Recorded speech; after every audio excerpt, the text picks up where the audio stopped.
On est beaucoup à être anti-Mobutu, anti-Mbappé. J'en fais partie, mais faut le dire.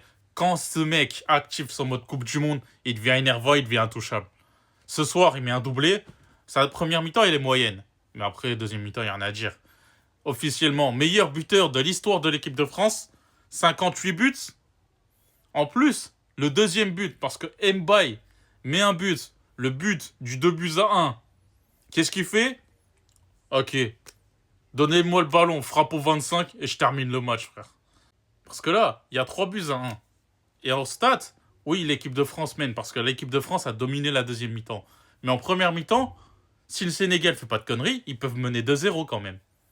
Faut bien se le dire. Donc bravo au Sénégal qui ont fait un bon match. Mais l'équipe de France a été plus forte quand il fallait être plus fort en deuxième mi-temps.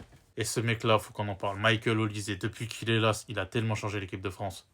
Là, la première passe qu'il me donne à Kylian Mbappé, frappe dans la passe dans l'intervalle, mais oh, la passe, frère, elle était magnifique. C'est vraiment le meneur de jeu de l'équipe de France, hein.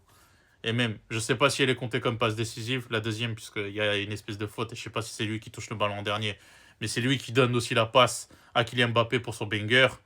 Mais lui, vraiment premier degré, mais qui est-ce qui devient fort? C'est impressionnant.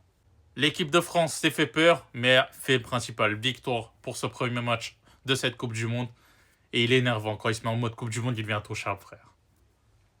Il manque, je crois, un but et il est meilleur buteur de l'histoire de la Coupe du Monde, je crois.